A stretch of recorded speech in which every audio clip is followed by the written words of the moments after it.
Imana ishimwe. Imana ishimwe. Murakoze cyane. Kamanzi nshime kuba twageze hano kandi dushimira Imana ko ariyo yaduhaye aya mahirwe kugira ngo tubashe kugabura ijambo ry'Imana. Kindi ndashima mushumba yabidusabye kenshi, ariko tugenda tubishaka bigasa naho bitugoye, ariko uyu munsi byashobotse. Rero mbasabe iyo Mana yabitwemereye tuyiha amashi menshi cyane twishimira.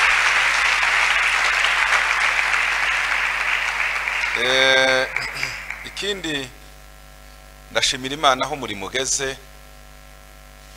Uyu muri mutangira twawubayemo cyane, aha nahabaye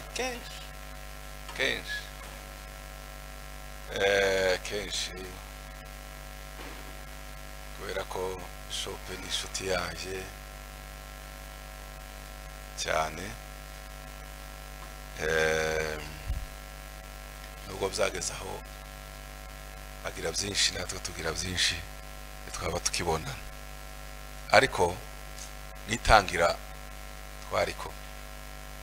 Ariko uyu munsi ugeze aho ukareba uko umurimo umeze, aho ugeze tawe utashiye, ndakurahiye. Tawe utagira gute? Tawe utashiye. Umurimo mwiza cyane. Pasiteri muyobozi paruwase amushimira undi Imana yagiye muzamura kageza urwego agezemo, kandi buriya tuba tubakurikira kandi tukaba fier. Niyo wamwiza ngera kavuga ngo byenda siko imyaka tugize dukora, hari gutekereza ngo se twaba twarakoze iki mu myaka tubaye bashumba. Ariko iyo tugiye tubona ab'Imana igenda ihagurutsa bakuriye muri paruwasi, bien sûr twatangiye mu nako tukiri bato, njye nabaye mushumba nkiri muto kabisa, nariko sinari muto cyane. Ariko iyo turebye hano mu Rwanda ba bishop bamaze kuvamo, ushize na muri Foursquare, oya yes nakira bishop ku rusengero iwacu arimo yigisha, agiye ndeba ba bishop bakuriye hari iwacu ku rusengero kuntu bamaze kuba abakozi b'Imana. Twavuga ati Imana ishimwe. Iyo tugiye n'ahandi mu yindi migabane y'isi tukareba ukuntu baye bakorera Imana, abatangiye we ari aba worship leader, ni ba bishop bakomeye. Reka mbabwire ikintu, nurera abantu uzusenga ko bakuruta bagera mu rwego. Buri mubyeyi utaza wifuriza ko nimba waragarukiye muri lisansi kwa abana bawe bakora PhD, nimba warubatse akazu kangana gutya k'amatafari ya rukarakara, tukendere ko bagira etage, ntabwo uri mubyeyi mwiza, uri mubi pe. Basta iyo tugeze aha niyo ntabwiriza navuga umuntu tumwe gusa, maze ba Frank bakabyina tukarambarara hano tunezerewe gusa kubera iby'Imana yagize gutera yakoze. Rero mbasabe duha Imana amashi menshi cyane tuyishimira kubera ibyo byose. Abakozi b'Imana basanze icyo gihe twazaga mbere, abapasiteri bakiriye hariya kabisa. Icyo gihe twabaga turi bushize yaranishuzaga ese ko mutaki mukigaruka, ariko twaje pastor twahageze, kandi umwanya nubwo ari muto ariko tuzagenda tugaruka, kandi namwe tuzabatumira cyane kabisa. Buriya mugire ngo uzagarukira ahangaha. Kindi nabonye abakristo benshi, Mama Maria kabisa ariko mwagize neza kuba ku rusengero hano. N'abajaga muri ibi bice byaho bakazabona aho bagera vuba. Ndabona abamze hano n'abavandimwe, ndabona abandi hari.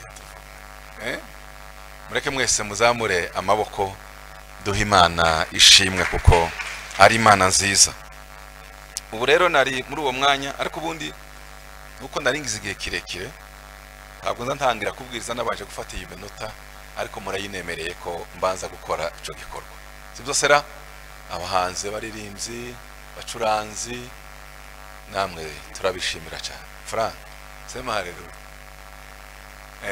Uriya nanezerewe guhurira nawe hano cyane, umusore nkunda cyane, kandi n'abandi bamwe nababonye bamenyereye n'abandi ntazi, ariko mwari mugize ngo mukore umurimo. Hari abamama nabonye muzi ko mugira abamama bari special bazabyina igisimba kurusha abandi bantu bose muri Kigali. Zandi bazadividi zanyu ngasanga ariko abamama bako mbona ari ba special. Umunsi tuzaba nkaho tugirwa tutumira wa hano abamama ntimugasigara, muzabyina igisimba abamama biwacu babone. Bizaba byiza cyane. Rero uyu mwanya dufite gahunda, turi mu masengesho iminsi 40 tuzasoza ku cyumweru. Nanavuganye n'umushumba ndambwira ngo tuzabwiriza kandi muturekure vuba kugira ngo tugende tuje kuba ku rusengero, ariko nanone haje kuvuka indi isaba ko saa 12 ngomba kuba nagezeyo. Sinkigiye ku rusengero, hari indi gahunda ngiyemo nayo yihutirwa cyane y'igiterane nk'uko. None mu minota mike ndagira ngo tuganire ijambo ry'Imana.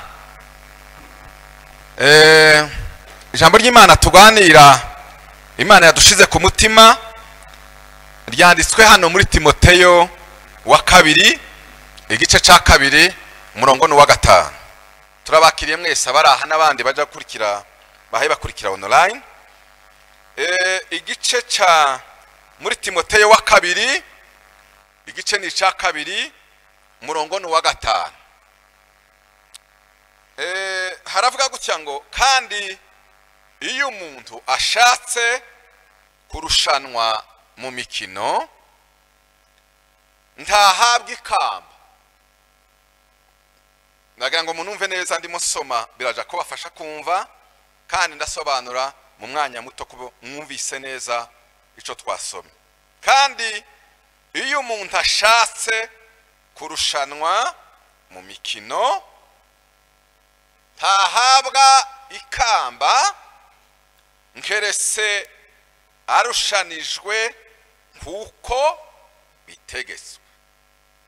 Ndongera nsubiremo, nkeretse arushanijwe nkuko bitegetswe.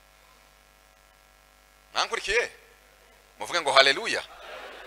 Mwongere cyane haleluya. Nukuvuga ngo harimo ibice nka 2. Phrase ya mbere irimo a na b.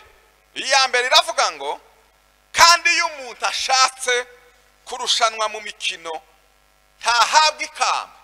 Mu bundi buryo abantu bararushanwa, barirukanga, bakora imikino, bararushanwa,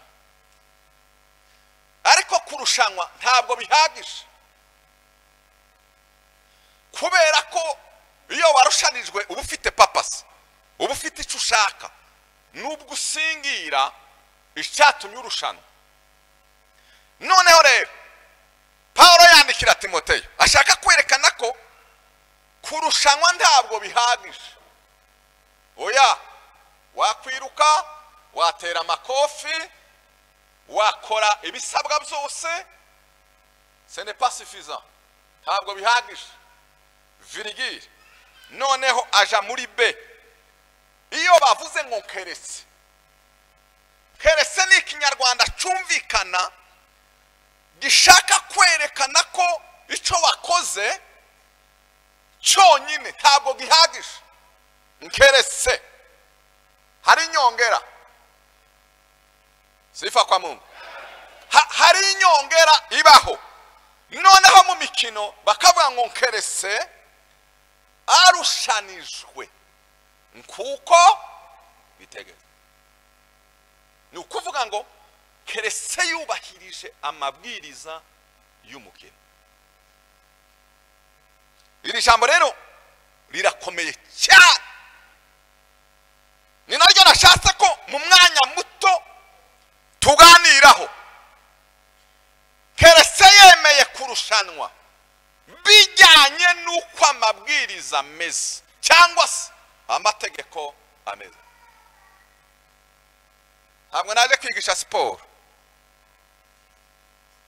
ariko ndagira ngo uyu mwanya Paulo yari umuhanga cyane kandi cyane, yari umwarimu ukomeye. Iyo yashakaga kwigisha ibintu ntabwo yageze amanura iby'ijuru, yageze ajya mu buzima busanzwe bwa buri munsi. Muvuge ngo amen. Ubuzima busanzwe bwa buri munsi. Ariko reka ndeke gutinda, ariko reka mpavuge buke kuko nuvise bizi. Muvuge ngo amen. Mwongere cyane. Haleluya. Umwarimu nyawe muzima.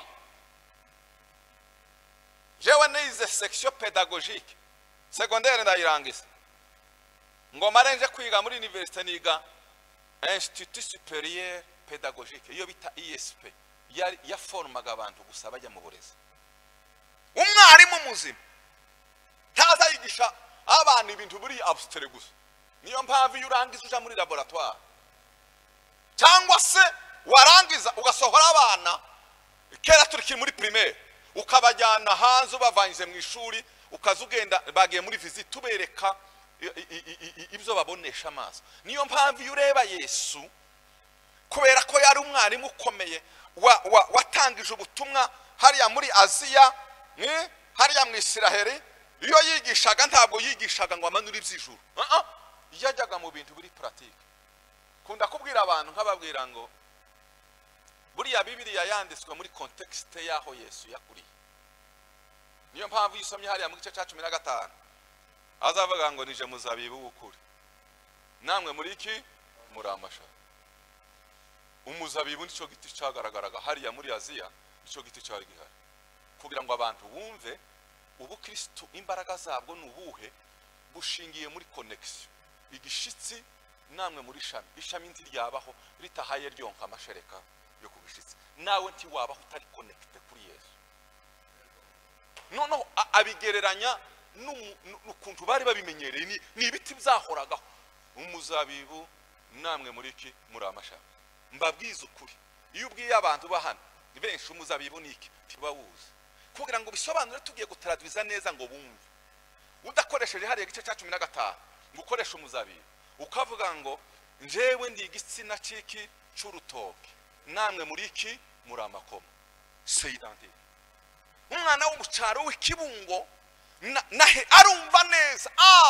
Iyo nazanye kakahoro kameze gute ngakubita ryashami yamakoma ngo pafu kari hano, nyuma y'icumweru ngiye kureba iryari ritoshe rigira gute rirungu.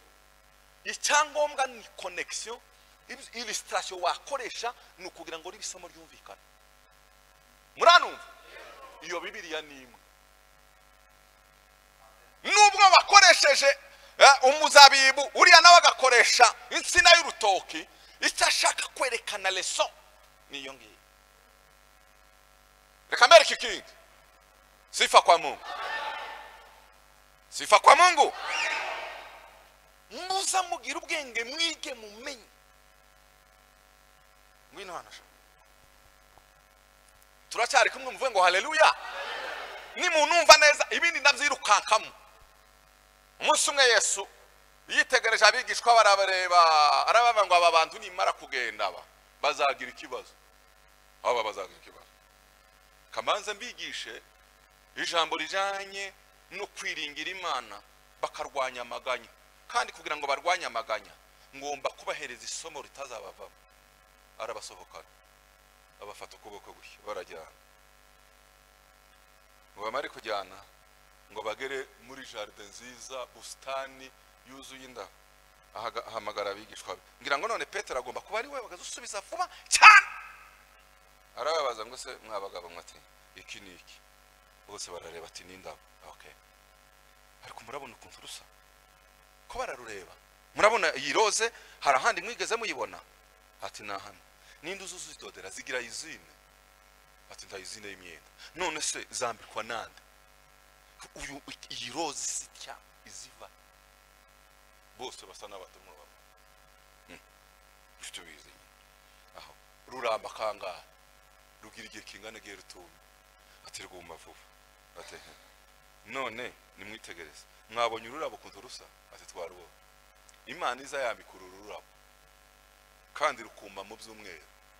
None mwe muzamutekereza gute ko mugira agaciro kuruta indabo? Ni gute Imana izareka mwambara ubusa? Undebere we muzamureba ko mwapfuye mwabantu mwe. Imana izi yambika ururabo. Ni gute mwebwe muzamwumva? Mubanze murebera. Kandi arababwira ngo habe na Sulemani wabaye umukira wa mbere wabayeho ku isi. Yari ntabwo yigeze yambara rose city. Muzarebe umwenda wose amazine yakozwe. Nta izine yokora rose cyangwa ishusho isa n'ururabo. Kanimwe batangira kuvuga ati kabisa. Muranumvise? Ati uku rero uru rurabo rutambaye ubusa. Namwe muzamwizera ko mutakwambara iki? Ubusa. Arabajyana ngo agere hano arababwira ati mwitegereze. Ati barahagaze bose babona ubunyoni ti ti ti ti ko buratora pa pa pa ko burarya ko burarya. Arabaza ati iki ni inyoni. Harako mwasaze kishwe n'inzara ku muhanda? Ati tanaka kaza gahinga. Atoya nta murima kagira. Oya gasarurira tanaha. Ninde uzuzigaburira? Ni Imana. Mwebwe n'inyoni nindugira agaciro? Ati ni twebwe. None Imana izigaburira inyoni muzamutekereza gute ko yogaburira inyoni mwebwe? Muvuge ngo haleluya. Mwongere cyane haleluya. None arababwira ati rero ntimukiganyire kubera ko Imana izayita kuri ibi ngibi. Ati somo ririnjiye ndiyo afana muzazubona. Bwana asifiwe. Mwongere haleluya. Abarwanije kwiganyira umunsi umwe arababaza ati se ese iyo munsenze muzamwizera? Ati tuba twizera. Atoya arababaza reka bamanure kuri ba mama na ba mukecuru. Ndahamagara ba mukecuru. None ko muri abana hari umwana mwigeze mubona asaba mama we umutsima wakawunga cyangwa n'uw'imyumbati akamuhibuye? Atoya tibikabe ngira ngo abanye bakomeje ko amashitani ivyo uwo ni dayimoni uba wabaye tu ivyo sebyo ibuye ugatamika umwana wawe ibuye. Aha yamusaba ifi. Hari wigeze kuja gufata inzoka iryana akayimutamika? Atoya muri babe ariko muzamenya guhereza abana banyu iki? None sonje ko ngira umutima mwiza ko barusha muri abana ba iyo munsabye kuko imutaza mwizera ko ndi umubyeyi wabahereza. Hari abo turi kumwe bavuga ngo ame. Mwokongera cyane haleluya. Isubirire inzambwira abantu iri somo sindigeze nyumva. Ntabwo nigeze nyumva kiri celibateri. Niyaryumvise maze gushaka. Tuzi n'ubu ngubu baba Franke n'aba bajene bose bari aha ngaha. Ni wewe ganzi izina mpa. Nizaza mvuga izina ryawe niwe mujene nziha. Nabandi sha wewe izina ryawe uri Alphonse. Turubona aba Alphonse wewe ndugu yangu izina ryawe ninde? Wewe warashatse wewe? Warashatse wewe. Nakubonye. Wewe utarashaka wundi muko akazina ka urinde ma. Utarashaka Ivete. Tumurabona aba Ivete na ba Alphonse nabande. Iri somo ntibaryumva. Iri ngiri ryo kuvuga ngo umwana wasabye bakamuhibuye cyangwa se ifi bakamuhizogaragara. Oya. Habe n'umwana watangiye kubyara nico gihaza amenya agaciro ka mama. Kubera ko nawe yamenye umwana we uko ameze. Basha ukundi muziri somo. Mubwe ngo haleluya. Kimuziri somo. Iri somo. Umwana yatatse inzara akava ngo aye mama papa we fizikurira mu uza wamawumva niko kuko umubiri wose wamuhinduka iki bakureba kurya uzumera umwana wawe niyo yo gusaba indege wo kwirukanka umwana azataka akaba ari wowe uribwa. Mwumva ababyeyi kurya muza musenga mukareba abana banyu uko bazabanyeganyeza amara yayo. Gutaka k'umwana cyangwa kunezerwa k'umwana uzi ukumvira mu mara. Noneho reba iyo uvuze ukuntu Imana iza yumvira mu mara yayo. Amen. Uwo ni umwigisha ukomeye ari we Yesu, grand professeur.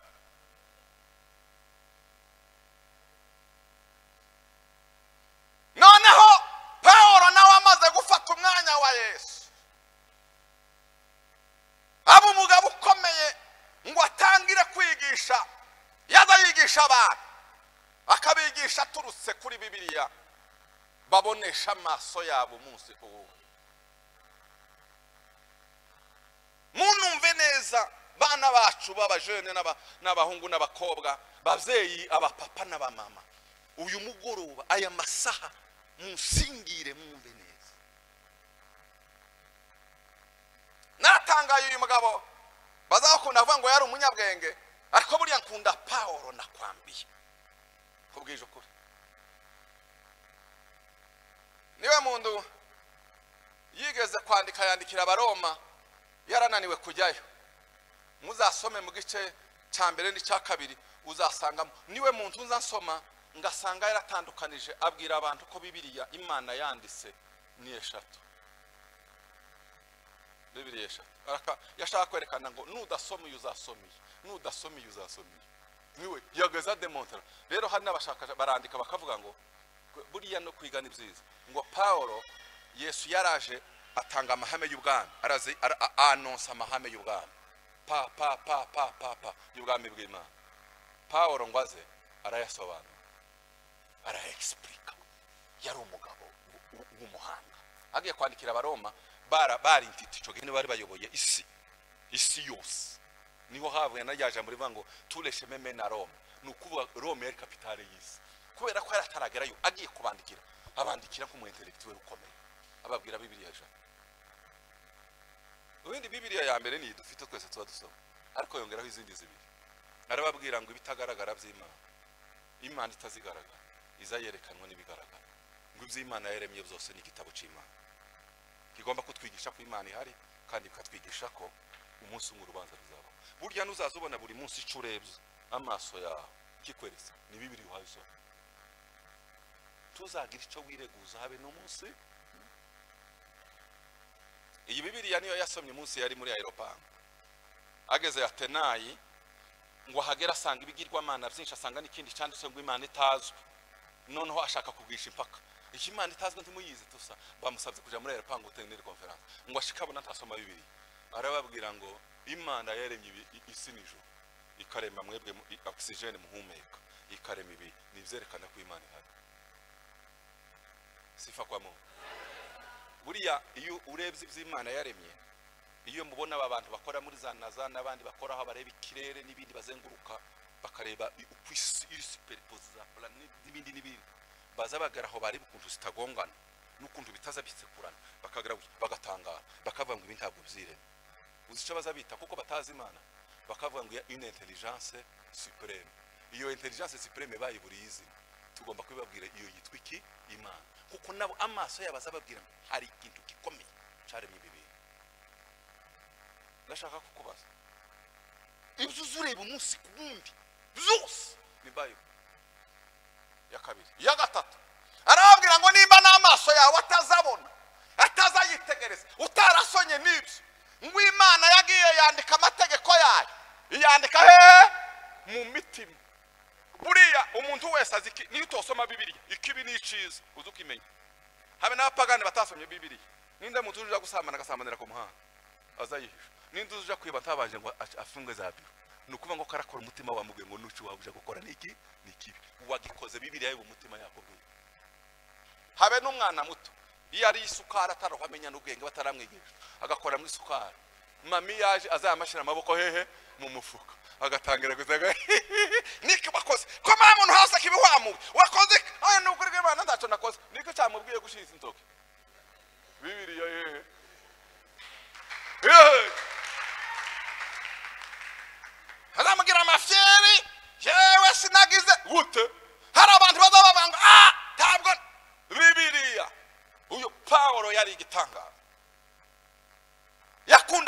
dukoresha ibyo tureba umunsi ku. Hari abankurikiye? Mwankurikiye? Muvuga ngo amen cyane, amen.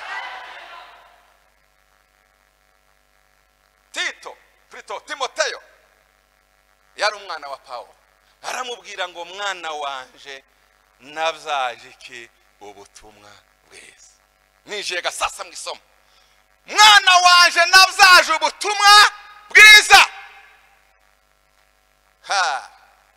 Maze aramubwira mwese hari aho wari wabona mu irushanwa abantu barushanwa kandi birutse bagahabwa igikombe gusa batigeze bubahiriza amategeko? Ati nkeretse gusa iyo bubahirije iki amategeko gusa. Yendo cyantangaje, mureke mbabwire mu magambo make nihuta iby'Imana itwigisha zose ibikura mu bitabo bitandukanye. Cyo ikintu cya mbere maze kwandika, iby'Imana izitwigisha izibikura ahantu hatandukanye mu bitabo bitandukanye. Kibyo amaze kuvuga. Icya kabiri, ugomba kumenya rero kudafite icyo wakwireguza n'umunsi n'umwe. Nimba udasomye Bibiliya, ibyo uzubona chaque jour wakagombye kwikuramo amasomo. Icya gatatu, ibyo amaso yawe areba buri munsi ni Bibiliya. Turi kumwe? Ndababaza, hari irushanwa mwigeze mubona ribaho ritagira amategeko? Hari ibyo mwabonye? Icya kabiri, kuko irushanwa ryose rifite amategeko, ni ukumenya ko kuyubahiriza niryo banga ry'intsinzi. Kuyubahiriza ni ibanga ry'intsinzi. Reka mbereke, nimba ari muri kurusi bavuga abantu barushanwa n'amagare cyangwa n'amaguru birukanka cyangwa se n'amagare, ikintu kibanza cya mbere yuko biruka ni amabwiriza. Bakababwira ngo okay, sikirizeni sawa, ibwiriza rya mbere mwese muzahagurukira hamwe bakahatoresiza, sibyo? Nimba utagira amatwi iyo kumenya aho bahagurukira, kera wasinze. Bose bahurira hari, tuzahagurukira kuri stade Amahoro. Ati très bien, niturangiza tumanuke uyu muhanda wa Kigali Parents, niturangiza dukate twinjire Giporoso, dukomeze za Sonatube tugere mu mujyi, twongere kandi tugaruke turangirize kuri stade ki Amahoro. Bakoze wumvise? Ati numvise. Très bien. Bakababwira rero ifirimbi nivuga mwese murahagurukira rimwe. Ifirimbi ngo abandi bakamamara kwa Kigali Parents, wewe ukamuwerekeza Sherando. Sherando ti no mu mujyi urazengurutse itaxi rwaniri paf, uzaba wa mbere kugera kuri stade hehe Amahoro. Kamera kiragufirima, nahagaze wa mbere. Très bien, tegereza igihembo. Uwamarutse Kigali Parents yagiye nashaka hagere nyuma y'iminota 10 nyuma yawe, ariko uyanyuze yubahirije amategeko bose nibaje kugira ngo aha basange kera wamaze kwihanagura ibyuya wagize gute, uja guhemba zavuga ngo wewe niwe ufatiki igiko, uyu wahageze kare, ariko distance a parcourir, distance wagombaga kwiruka ntabwo ari inzira ijanywe n'iki n'amategeko. Ntiyirusera tiyabize ibyuya ba, ariko icyo atakoze niki?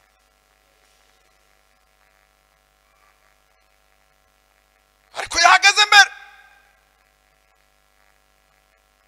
ikibazo afite igare cyangwa se amaguru yirukanka, ariko uburyo yagenze ntabwo yigeze yumva keretse yubahirije iki amategeko. Ikintu kiza kintangaza, amategeko ni ikintu gikomeye kandi nico kiza gitandukanye umukino. Narimo nzanimo ndefreshiza birantangaza. Muzarebe iyo mukina foot, barababwira ngo bakinisha amaguru. Iyo bageze no kwizamu, muzarebe mukinyi special wa undi uri kuri defense. Iyo abonye umukinyi waje, azaya masubiza amaboko hehe inyuma, agakubita gutya. Kubera ko nupfa gukora ku maboko. Penalty. Ariko baje muri basket, tibakinisha amaguru. Bagakinisha iki? Amaboko. Ifirimi ntivu.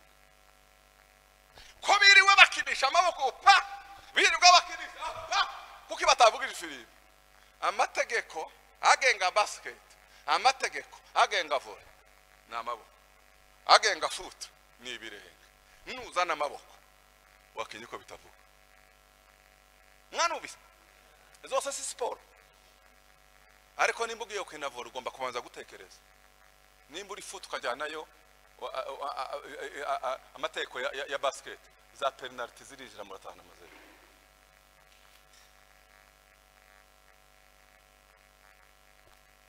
Ukora abapaye bankurikira muvuge ngo haleluya, mwongere cyane haleluya. Nimuvuge ngo kubahiriza amategeko cyane, kubahiriza iki? Niyo mpamvu Pawulo yandikiye umwana we Timoteyo, mukozi w'Imana nasengeye kaguheresha umurimo, uzumenya ko umukinyi ntazahabwa ikamba atabanje gutekereza ngo yumvire ko amategeko agize gute.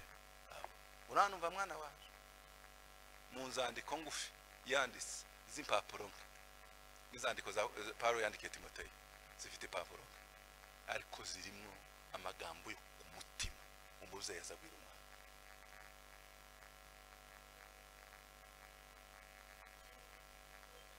Haleluya, haleluya. Mufate ubwo rero yarimo yekana ingero z'abantu bakina cyangwa se irushanwa ry'iyisi sport sana, iri rushanwa ryo mwisi. Noneho ngo aze kwandikira abikorinde, ahindura rwa rugero yatanze igomba kutubera Bibiliya, arabizana bishira mu buzima bwa gikristo. Murebe impamvu yarimo avyerekana, yerekana uburyo ibintu bimeze, ngo amare azana iyo Bibiliya amasomo wakagombye kuvana hariya ukayazana mu buzima bwawe bwa gikristo. Abakorinto ba mbere igice cya 9 umurongo wa 24 na 27.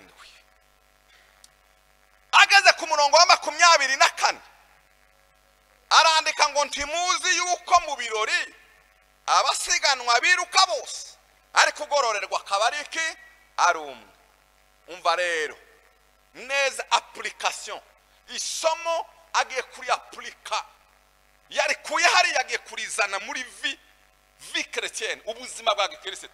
Yarimo yandikira abakorinto, arababwira ngo namwe abariko mwiruka kugira ngo mugira gute, muvuge ngo haleluya. Namwe ariko mugira gute kugira ngo mugira gute. Noneho tuvuye ku athlete tubivanyeyo, tuzanye athleticism mu buryo biri spiritual. Noneho bagara ku murongo wa 25 ngo umuntu wese urushanwa yirinda muri zose abyirindamo. Ni mwumve comparison, ngo abandi bagenzereza batyo kugira ngo bahambwe ikamba rigira gute ryangire, naho twebwe mu buryo spiritual tugenzereza dutyo kugira ngo duhabwe ikamba ritagira gute. Ko murabona nimba nirukanka mwisi hano athleticism ifite amabwiriza ngomba kubahiriza. namenye neza ni ukuvuga ngo ni atletisme uru rugendo rujya mu ijuru rugira ahantu batangirira rugira ahantu banyura rugira amategeko bagomba kubahiriza abantu benshi bisha amategeko za penalty zaraba filimbi zihora zivuga buri munsi kandi bavuga ngo bari hehe bari muri kurve bari mu mupira amen amen amen Paulo arakomeza niba aba bantu bashobora kwirukanka barushanwa barangiza kurushanwa bagahabwa ikamba ariko iryo kamba ryangirika muzarebe neza discipline bagira buriya nimba hari abantu bagira discipline kugira ngo ushobore gutsinda n'abantu bakora siporo bakora irushanwa arabangwe se kwabo bazabiha discipline kugira ngo bubahirize amategeko baharanira ikamba ryangirika mwebwe se muri kurusi muharanira ikamba ritangirika mwiha discipline ngani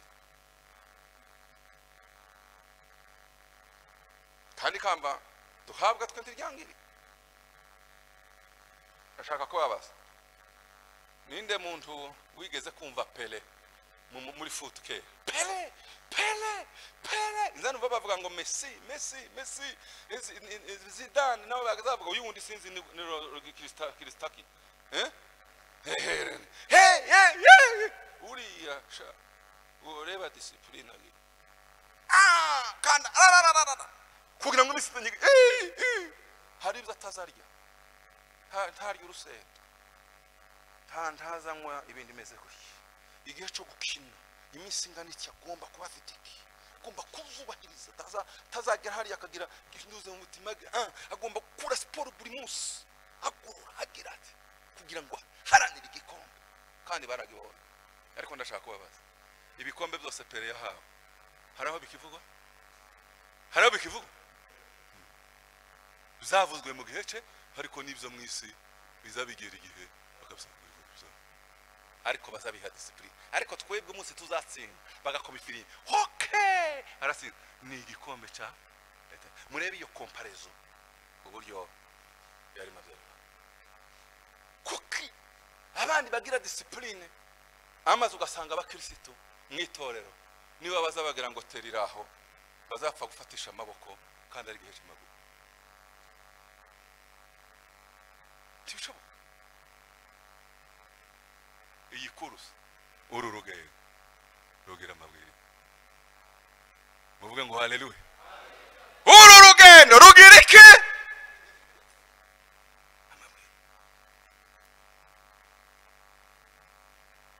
Bwana asifiwe niba mwankurikiye mwakiriza Bwana asifiwe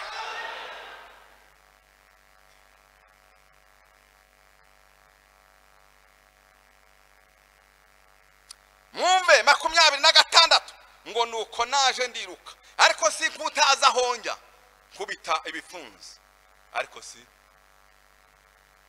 nkogosha mfite purpose 27 ahubwo mbabaza umubiri wanje mukozi by'uburetwa mwumve ngo ahari ubwo maze kubwiriza abandi nanje ubwanje taboneka yuko ndagize gutera kubwiriza ce n'est pas suffisant ushobora kubwiriza abandi bakagerayo ariko we nyuma yaho munsi wa nyuma tiweme impamvu tiwubahirije amabwiriza Allo muvuga ngo haleluya mwongere cyane haleluya hari ibintu nkabingahe icambere nabonye muri yagiye asuriye yerekana harimo muri bibyo irushanwa ryo mu buryo bw'umubiri irushanwa ryo mu buryo bw'umwuka harimo elema ya mbere igomba kugaragara ikintu kijyanye no kwirinda kuko niho yavuze ngo yirinda muri byose nukuvuga ngo no mu buryo bw'umwuka iyo uhaye urushanwa mu bijyanye n'ubuzima bwo mu mwuka hagomba ko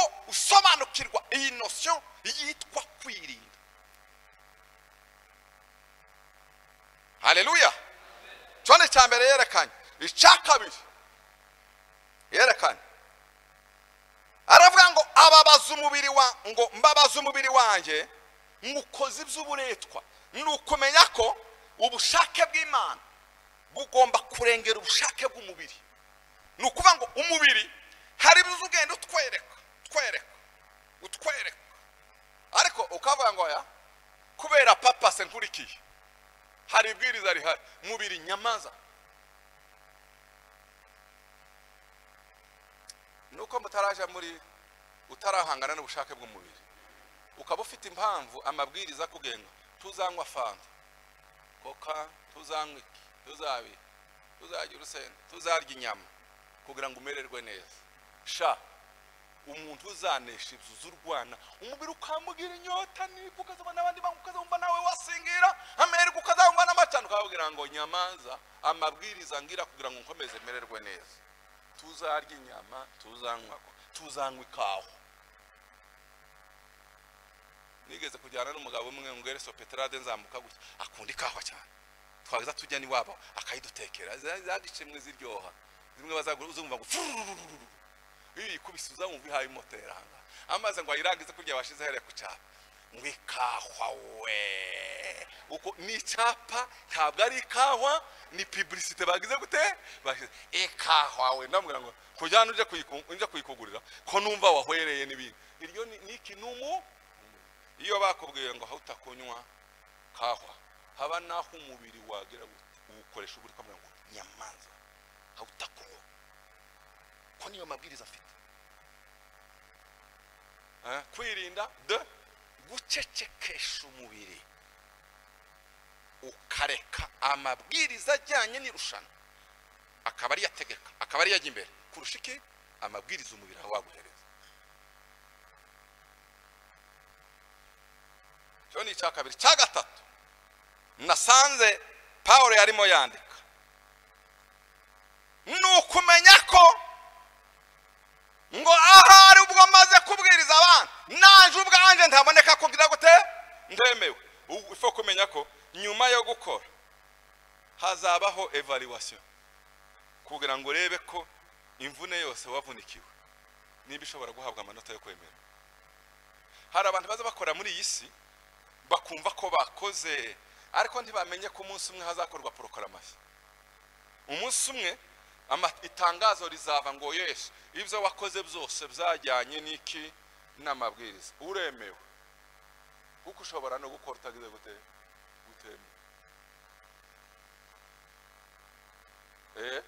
Pawulo yari umuhanga aravuga ngo nzasuzuma uko ngenda nkora mbwiriza ubutumwa inzangaruka nkisuzuma nkareba ngo ejo ntazabwiriza abandi ariko nyuma yaho jewe nkagaragara ko bagize gute muza mukora ariko mutegereza proclamation y'umunsi wanyu. ega gukora niki no gushimwa n'abantu niki ariko uzumenya ko hari ahantu hari jiri yiza amategeko neza. muvuge ngo haleluya. mu ijuru tuzagira surprise iteye ubwoba. ni bande muri mwebwe bamaze kudefanda memoire igitabo cya kurangiza amashuri murahari? okay ndashaka kubabaza iyo uhaye udefanda kera twadefanda sale zuzuye ubasigaye bagusaba we na mwarimu na ba lecteur bawe ariko abayitujya bakaba bicaye muri sale ariko nawe uraha hari cyo baza bita jiri zigirwa na directeur wawe na president wa jiri na ba lecteur babiri. kera niko twari bimeze bakaba bari bana. iyo udefanda ureba abayitujya cyangwa ureba mwarimu abari ureba abandi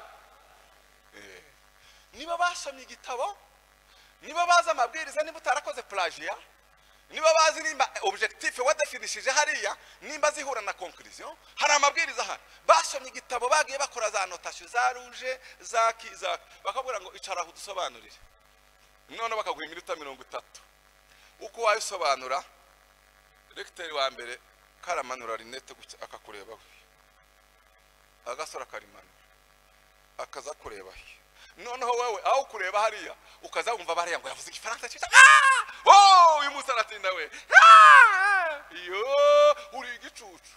Turebe hariya, reba ufite ikaramu uja kwandika inyuguti ivuga ngo amanota arakwiye cyangwa ni nyuma yaho babandi basa naho babuze ngo aya ndakigenda none uyu munsi nabonye ukumva barahagurutse. Après débat et délibération, le jury a décidé. L'étudiateur, grande distinction.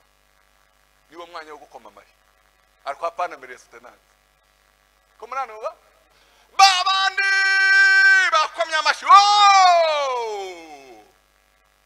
Après débat et délibération, l'étudiateur est ajourné.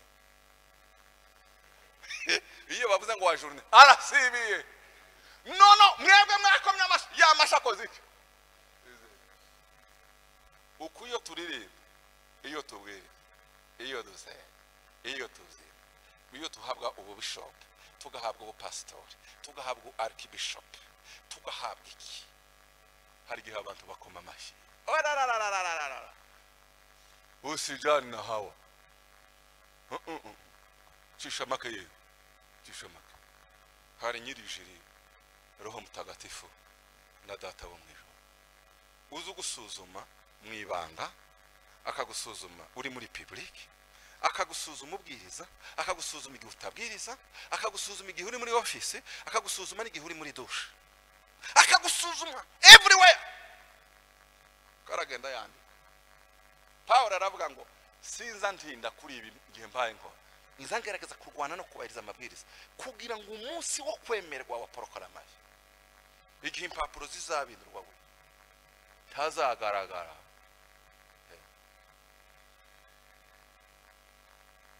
N'abakozi b'Imana bari hano bakristo muvuga ngo Imana idufashe, muvuga ngo Imana idufashe.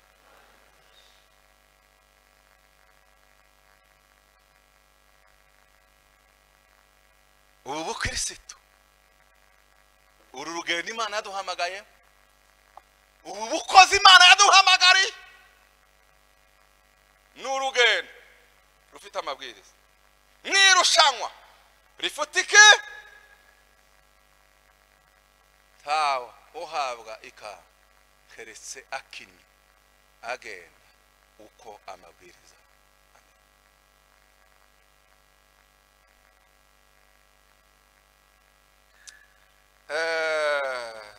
Yo muvuge ngo yo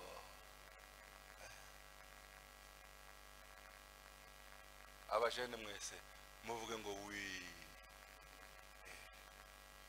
abasaza muvuge ngo haleluya, abakecuru ngo amen. Uko mwanumvise musubize mwanumvise.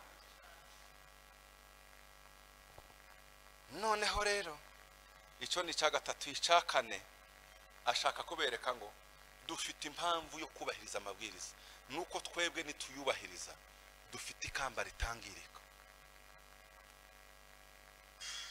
Hari abantu bazagira ngo ubukristo ni ibikino. Paulo yaranditse ngo narwanye intambara, narinze ibyo kwi, narangije ki, ngiyurisha n'urugamba. Narwanye intambara.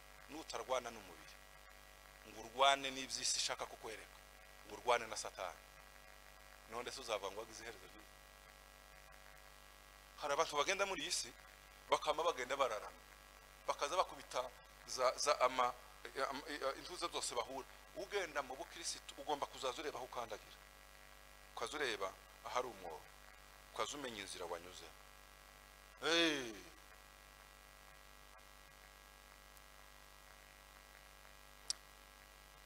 Asifiwe, asifiwe.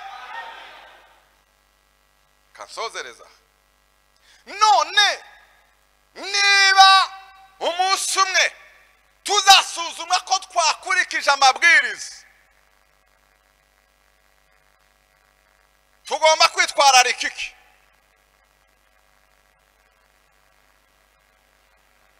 Iyi somya muri Yosuwa igice ni icya mbere umurongo ni uwa 8. Igice cya mbere umurongo wa 8 arandika. Imana iramubwira ngo ibiri muri iki gitabo cy'amategeko, iki cy'amategeko iki, ntukarorere kubihamisha akanwa kawe, ahubwo uje ubitekereza ku manywa na nijoro. Why? Pourquoi? Kwa nini bagomba kubitekereza ku manywa na nijoro? Ugomba kubitekereza ku manywa na nijoro, umva, kugira ngo ubone uko ukurikiza ibyanditswemo byo. Musubize, ukurikiza ibyanditswemo. Mwongere, mwongere, mwongere, mwongere, mwongere. Médite. Il faut méditer cette parole. Mugomba gusoma ku manywa na nijoro iri jambo.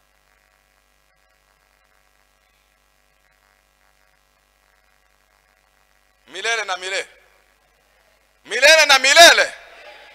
Tugomba gusoma ku manywa na nijoro aya magambo.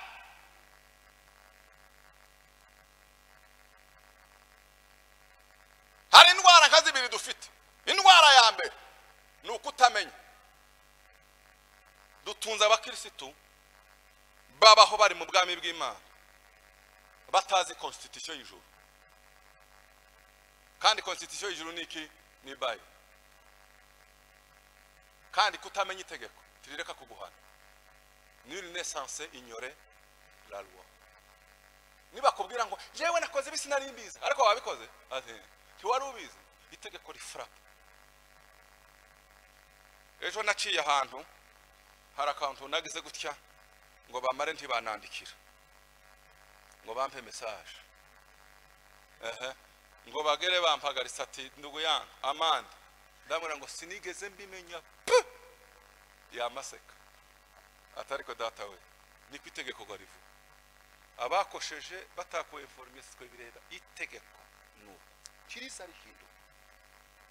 Nukuvuga ngo nuba frappe n'aya magambo kubera ko utaya medite ku manywa na nijoro, ignorance ikakwica, ntibizasobanura ko bitagukoraho. Ikibazo dufite, tugira abakristo batazi Bibiliya, tazasoma ijambo ry'Imana. Mwa basore nza nkunda kubahindukirana cyane mwebwe, kuko ni mwebwe generation ihasingira itorero mu myaka izi. Ijambo ry'Imana rigwiriye ringana gute mu buzima bwawe? Rirangana gute? Ngicyo kibazo.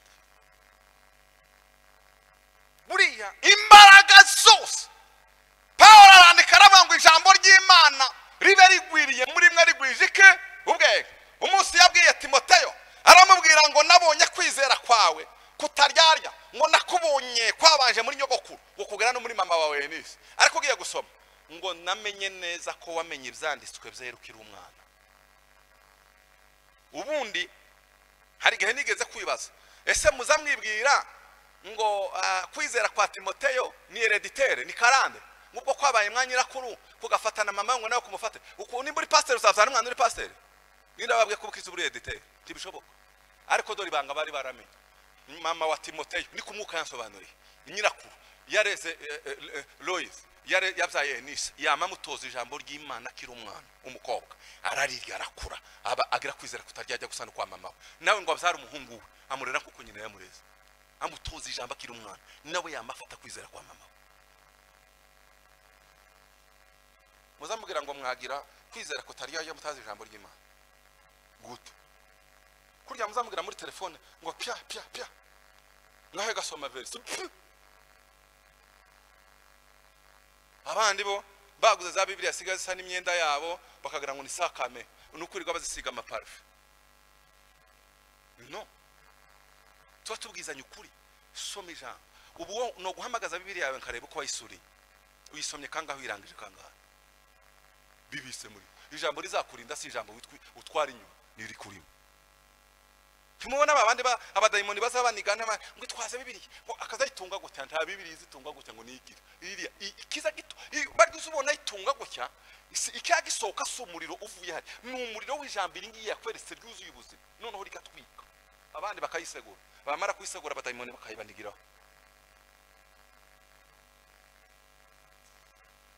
muzamusoma ijambo ry'Imana tubwizanye kure iyo muririmba mukabyina muzamusoma ijambo ry'Imana ndababaza icuzuye umuntu nticazaboka iyo wanyoye amazi uboga amazi sibyo niyo bagukanze guki iyo wanyoye amazi bakamuruzi ugasoma baza bakanda amazi akazamaturuka mu matwi nehehe no mu kanwa no mu mazuru ariko iyo wanyoye amata uzuboga iki iyo wariye ijambo uzuboga ijambo nguhu umuntu ufite power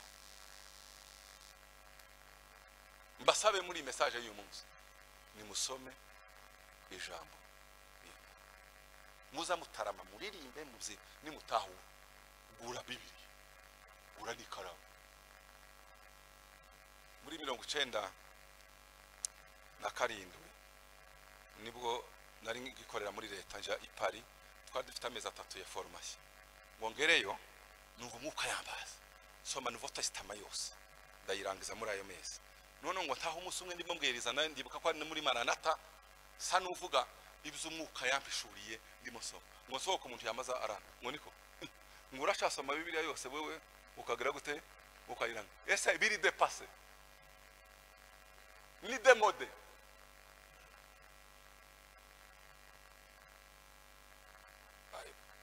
icyo ni cyane ngo uritegereze kumanywa na nijoro icyakabiri ngo ubone gukurikiza ibizi ibiri indwara ya kabiri nabarize ariko bakagirena gusa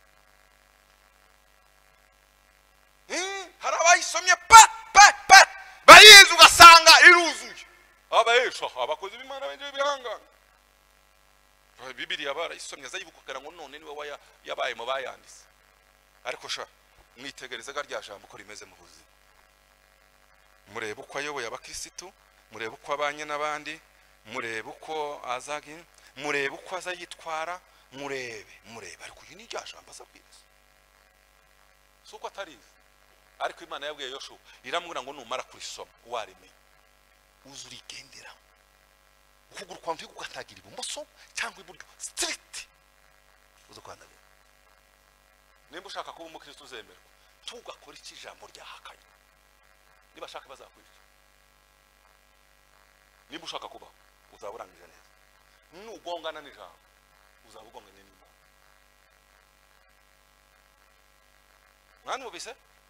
mwana ubise nugongana haba naho bazagukomera amashi bikagenda gute uzamenye ko umunsi wagonganye n'ijambo ministry yawe uzaba yagiye mu ruje kuko biziva ngo bamwe bazava ngo twirukanye abarwaye mu izina y'iki ryawe twirukanye abadayimoni twakijije iki bazababwira ngo nimwumve imbere mwankozi ziki zibi inkozi zibi bintu kubaho mwanyuranyije n'ijambo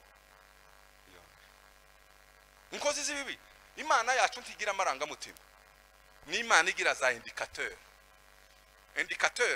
ni za critères d'évaluation ifuye kuziyevaluwa idafite critère amahame rusange twese duhuriraho yobaye injuste yobaye Imana iri injuste nico gituma yashizeho isuzumirwa umuzungu araza agasuzumirwa umwirabura akaza agasuzumirwa abavutse Abraham bagasuzumirwa kugeza kuri twe dusuzumirwa abazaza yacu na kugira ngo umunsi Imana izerekana gute izerekana ibiri rusange itavuga ngo Aroni yamucirira ubanza muri ubu buryo ngo uyu nguyu amurengana izi za indicateurs ni ijambo kuva isi yare Imana itarababariye Adamu na Eva bari babiri ku isi ikabirukana kubera ko bahushije ijambo nimwe bwizababari nimwe urinde we wigaza uramutse Imana murahoberana muri Edeni uko murano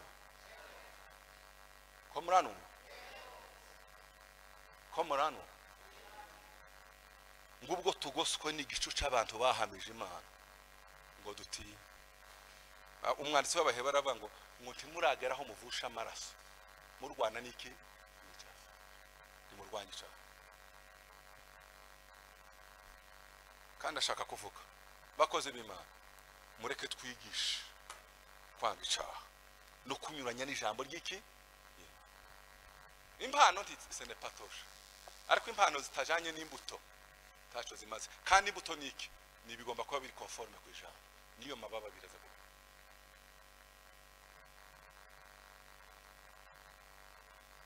ubushize mu kwa 8 kugeza mu kwa 9 kurangira nari mu rugendo bantumira hirya no hino mu mastate atandukanye ndabwiriza noneho ngeze hagati kaza muri jambo rihayiriza ko riraza ari icyaha cyane abantu nje bagatangaza haleluya muzare sinkibwiriza ahantu ngo bagume batangaza haleluya oya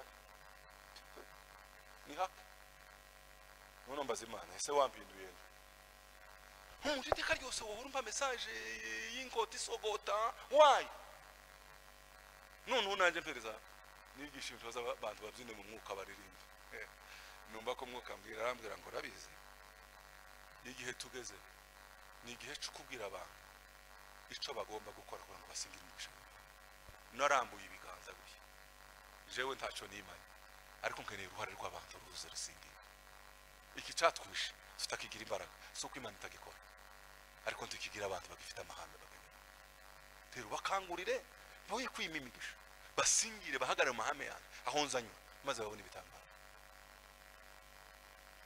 bijye bazababwira ngo gihagarara gutya ndagusengera gutya Imana izigendera mu mahame ntabwo ari Imana y'amarangamutima hani bitazavuga ngo gira gutya nugira gutya uzahabwa umugisha tuzahabwa umugisha ngo nagusengeye uzahabwa umugisha kubera ko uhagaze mu mahame y'iki y'Imana wasengera nta gusengera nukora iki ijambo ry'Imana rivuga kizagira effect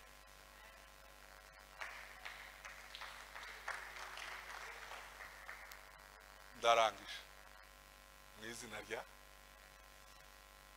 twigisha turgisha dutinde mu ijambo turiryame turigendere turihumekere turirerere mw'abana ubane n'umugabo wawe uri mu ijambo ubane n'umugore wawe uri mu ijambo uyobore kampani uri mu ijambo uzunyura no mu muhanda uri mu ijambo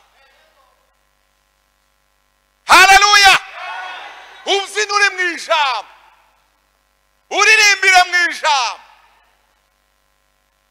nza nkunda kubwira nabonye abahanzi bari hano mbabwira nunashaka ko uhora uri alayini tukaririmba amarangamutima uzaririmba ijambo hari bamwe za numva batangira kuririmba bakaririmba turirimbo nka twatundi tumwe two kuja igihe umukecuru yanezerewe yabonye umunezero uraho hayatonora intoryi ari mateka asonga ubugari ugasanga turirimbo ni twatundi twawe tugufasha tuya ni twiza pe wanezerewe agakora ku marangamutima ririmba turirimba ariko ndi waturirimbisha isi yose mufata ariko nufata ijambo ukaririmba ijambo ry'Imana uzareba Mana yo mu ijuru turagushimiye tugirire neza uru rubyaro rwacu waduhaye kurera aba bakozi b'Imana dukorana uduhereze kumedita ijambo ryawe kumanywa na nijoro kandi nurangiza udufashe turigendere nibo tuzaba abantu asifiwe b'imbaraga bahindura ibintu wabwiye Yoshua uramubwira ngo numara kuryitondera ukarigenderamo ukaribamo nta muntu n'umwe uzashobora guhangara wowe nta uzahagarara mu maso yawe nta n'umwe ibanga no kwitondera ico nagize gute navuze Paulo yandikira abagalatiya arababwira ngo nihagira umuntu uzabigisha irindi jambo rinyuranye n'iryo mwumvise hambere ngo nubwo yava mu ijuru cyangwa ki ngo abikivume isi itangiye kwigisha ibintu bitandukanye binyuranye n'amahame y'ukuri ku ijambo ry'Imana uduhindura abanyabwenge bazi ukuri bazi ijambo nyaryo kugira ngo turihagarare fasha abasore bacu bagira inyota y'ijambo abamama bagira inyota y'ijambo abapapa bagira inyota y'ijambo nurangiza udufashe kugira ngo tubashe kurigenderamo icubahiro n'ishimwe bikomeze kubizaha tuguhaye amashi menshi tugushimira mu izina rya Yesu.